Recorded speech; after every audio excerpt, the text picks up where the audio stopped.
సంపద ఉంది. గనులు విపరీతమైన, అంటే మంచి విలువైన గనులు ఉన్నాయి. అది సిల్వర్ గనులు కావచ్చు, లేకపోతే అంటే సిల్వర్ గనులు కావచ్చు, లేకపోతే బంగారపు గనులు కావచ్చు, ఆ ఇనుప గనులు కావచ్చు. మరి వీళ్ళు మరి ఈ సంపద అంతా అడవిలో ఉంది. మరి ఆ అడవి సంపద ఈరోజు అడవిలో ఉంది కాబట్టి ఆ అడవి సంపద తీస్తే నీరుండదు. నీరు ఉండకపోతే ఊరుంటుందా? ఊరుండదు కదా.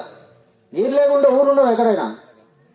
కానీ మరి ఇంత జరుగుతున్నా మన వాళ్ళు ఎందుకు నోరు విప్పలేదు మన నాయకులు? ఈరోజు పార్టీలు ప్రధానం కాదండి. చట్టాలు ఉన్నప్పుడే ఇప్పుడు సూటు బూటు వేషం భాష కారు బంగ్లా వచ్చింది. దేన్ని ఉండదు తెలుసా? చట్టం ఉండబట్టే. ఎవడు సొంత శక్తితో ఈ ఏజెన్సీలో ఎవరు కూడా సొంత శక్తితో మరి ఈరోజు సూటు బూటు వేసుకున్నవాడు ఎవరన్నా ఉన్నారా? అంత కెపాసిటీ ఉంది ఒక్క బాబాసాహెబ్ అంబేద్కర్ తప్ప. ఏ సదుపాయం లేనప్పుడు బాబాసాహెబ్ అంబేద్కర్, జ్యోతిరావు పూలే, సావిత్రిబాయి పూలే ఈ చదువుల కోసం పోరాటం చేసి వాళ్ళు సూటు బూటు ఆ కాలంలో వేశారు. ఆ తర్వాత బాబాసాహెబ్ అంబేద్కర్ తర్వాత మరి ఇప్పుడు దాకా సదుపాయాలు లేకుండా, రాజ్యాంగ హక్కులు లేకుండా, రాజ్యాంగ సదుపాయాలు లేకుండా ఎవరైనా ఎదిగిన వాళ్ళు ఉన్నారా? ఎదిగే కెపాసిటీ ఉందా? అది ఎదిగితే ఒక కమ్మారెడ్డిలు తప్ప, ఇక్కడ మన ఆంధ్రప్రదేశ్లో కమ్మారెడ్డిలు తప్ప, భారతదేశంలో బాపనాడు అప్పటి నుండి విద్య అనేది సొంతం చేస్తున్నాడు కాబట్టి దేశంలో బాపనాడు తప్ప, కోమటోడు తప్ప మన వాళ్ళు రాజ్యాంగం ఆధారం చేసుకునే ఎదగాలి తప్ప రాజ్యాంగం లేకుండా ఎదిగిన వాడు ఎవరు లేదు. బాబాసాహెబ్ అంబేద్కర్ అంతకుముందే బ్రిటిష్ వాళ్ళతో పోరాటం చేసి సూటు బూటు వేషం మార్చాడు. ఎందుకు మార్చాడంటే నా ప్రజలు నా వలే సూటు బూటు వేసుకుని గౌరవంగా బతకాలని రాజ్యాంగం ఇచ్చారు. మరి ఆ రాజ్యాంగాన్ని కాపాడుకోలేని పరిస్థితులు, దుస్థితిలో ఈరోజు విద్యావంతులు ఉన్నారు. విద్యావంతులైన వాళ్ళు ఏం చేయాలి? విద్యావంతులైన వాళ్ళు ఈరోజు బాబాసాహెబ్ అంబేద్కర్ సాధించిన సదుపాయాలు అనుభవిస్తున్నారు కదా, రాజ్యాంగ సదుపాయాలు అనుభవిస్తున్నారు కదా. ఈరోజు సూటు బూటు వేషం భాష కారు బంగ్లా ఇవన్నీ ఉన్నాయి కదా. మరి అది ఎందుకు ఈ రాజ్యాంగాన్ని ఎవరు కాపాడుకోలేకపోతున్నారు? ఇంతమంది అప్పుడు ఒక్క బాబాసాహెబ్ అంబేద్కర్ సాధించిన సదుపాయాలు ఇంతమంది విద్యావంతులైన వాళ్ళు ఎందుకు కాపాడుకోలేకపోతున్నారు? అయితే మనకు రాజకీయ చైతన్యం లేదు, మనకు ఓటు చైతన్యం లేక. కాబట్టి మనం ఆలోచించాల్సింది ఒకటే. ఈరోజు చెప్పాను కదా, ఈరోజు విద్యావంతులు ఆలోచనలు చేయలేదు. మరి ఈరోజు వ్యవసాయం చేసుకుంటూ కూలీలు ఆలోచించలేదు, మరి ఉద్యోగులు ఆలోచించలేదు. ఉద్యోగం ఎలా వచ్చిందంటే నేను కష్టపడ్డాను కాబట్టి వచ్చిందంటున్నారు. కానీ బాబాసాహెబ్ అంబేద్కర్ రాసిన రాజ్యాంగం మూలంగా ఈరోజు మరి అప్పుడు 270 జీవో అనేది ఉండింది. ఆ జీవో ప్రకారం గిరిజన ప్రాంతంలో ఒక్క టీచర్ పోస్టులే వచ్చేది. మరి మన మాజీ ఎమ్మెల్యే గారు గౌరవ లక్ష్మీరాజరావు పుణ్యమ మనకేమొచ్చింది? జీవో నెంబర్ 3 వచ్చిన తర్వాత మరి అన్ని ఉద్యోగాల్లో 100% ఉద్యోగాలు వచ్చింది. కాబట్టి ఈరోజు మనకు ఉద్యోగస్తులు పెరిగారు. మరి దాన్ని మనం కాపాడుకోలేని పరిస్థితి. అయితే మరి ఈ ఉద్యోగాలు కాపాడుకోవాలంటే ఉద్యోగులు ఏం చేయాలి? తిరిగి ఈ ఉద్యమానికి మరి తన వంతు సహకారం చేసిన రోజున మరి ఈ సదుపాయాలు మనం కాపాడుకోవడానికి వెళ్తాయి. అలాగే రాజకీయ సదుపాయాలు చూడండి.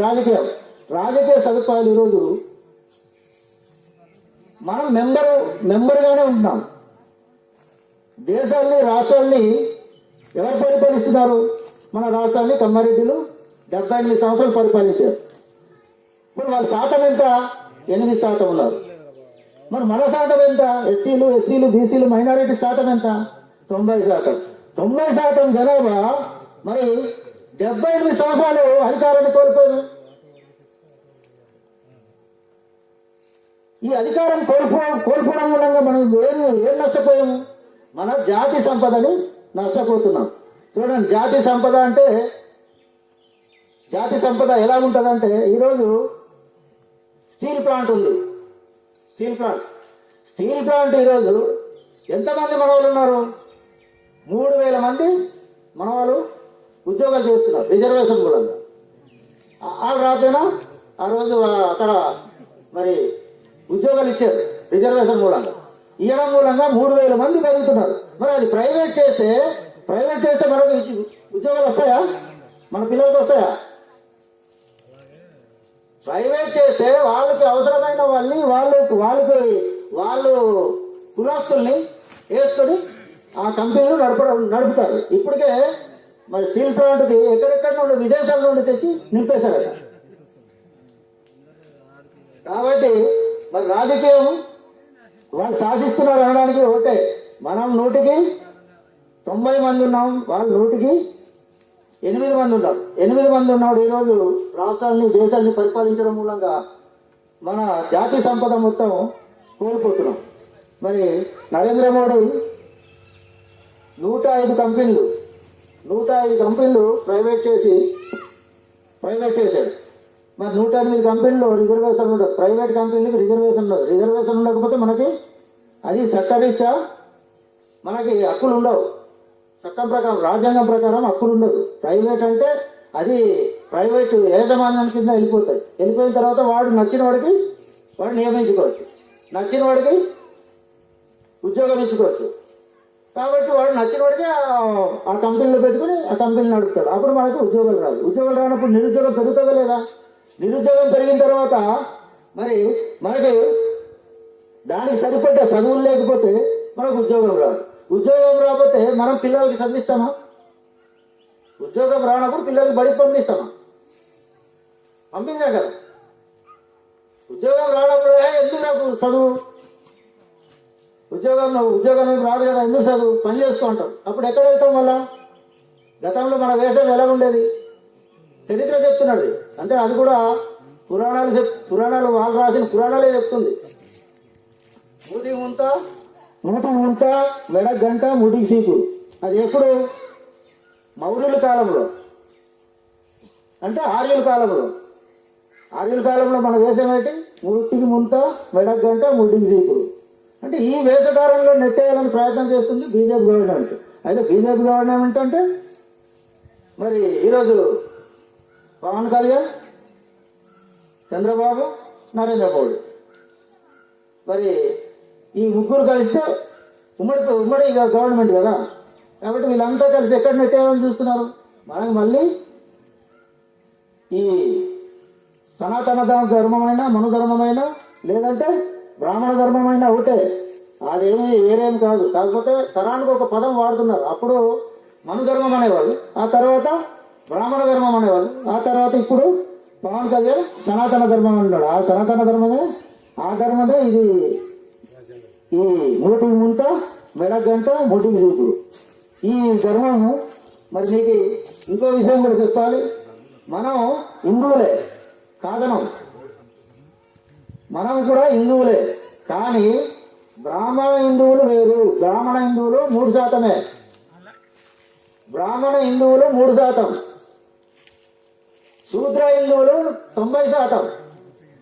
90% హిందువులు శూద్ర హిందువులు, 3% హిందువులు బ్రాహ్మణ హిందువులు. అంటే బ్రాహ్మణ హిందువులు బలం సరిపోక మనల్ని వాడుకుంటున్నారు, శూద్ర హిందువుల్ని వాడుకుంటున్నారు. అప్పుడు మన దేవుళ్ళు వేరు. శంఖదేవుడు, గణగుడి, పోతరాజు, ఇది మన దేవుళ్ళు. లేదంటే రాయి, రప్ప, భూమి, ఆకాశం, సూర్యుడు, చంద్రుడు, ఇది మన దేవుళ్ళుగా కొలిసేవాళ్ళు మన వాళ్ళు. కానీ మధ్యలో బ్రాహ్మణ దేవుళ్ళు తెచ్చి మనకు అంటించిన తర్వాత జాతరలు, యాత్రలు, వాళ్ళు వ్యాపారాల కోసం, వాళ్ళు వ్యాపారాలు పెంచుకోవడం కోసం ఏం చేశారు? వాళ్ళ దేవుళ్ళను మనకు తెచ్చి మన పిల్లల్ని తాగుబోతులు తయారు చేశారు. ఎలా తాగుబోతులు చేశారో తెలుసునా? మన వాళ్ళు ఎలా తాగుబోతులు అయ్యారు? ఎంజాయ్ చేయాలంటే ఏముండాలి? మందు ఉండాలి. ఎంజాయ్ చేయాలంటే మందు ఉండాలి, మందు లేకపోతే ఎంజాయ్ ఉండాలి. ఆ రకంగా ఆ బ్రాహ్మణ హిందువులు దేవుళ్ళు మనకి పరిచయం చేసి ఊరేగింపులు పెట్టి మన వాళ్ళకి తాగుబోతులుగా తయారు చేశారు.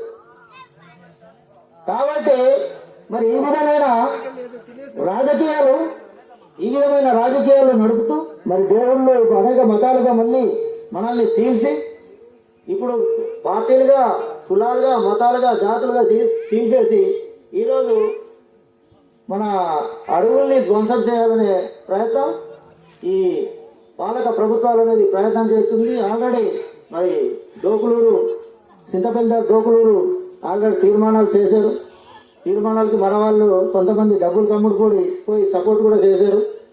మరి ఇలాగా ఈ మరి అనేకమైన ప్రాంతాలు, ఈ గనులున్న ప్రాంతాలు మరి ఈరోజు మళ్ళీ ఈ గనులున్న ప్రాంతాలకి మన వాళ్ళు చొరబడి ఈ రకంగా తీర్మానాలు చేసి గనులు తవ్వాలనే ప్రయత్నం చేస్తున్నారు.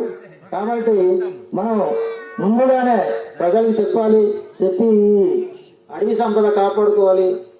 అడవి సంపద కాపాడుకోకపోతే మనం మరి అంటే ఎంతో కొంత తెలిసిన వాళ్ళుగా మనం ఈ విషయాలు 10 మందికి చెప్పి మరి మన భవిష్యత్ తవ్వకాలను ఆపి మన ప్రాంతాన్ని మనం రక్షించుకోవాలనే ఉద్దేశంతో మరి గ్రామ సభలు ఇలాగా మరి ఈరోజు మాన్యవర్ కాంశీరాం జయంతి జరుపుతూ ఈ విషయాలు చెప్పాలనే మరి సమావేశాలు పెడుతున్నాము.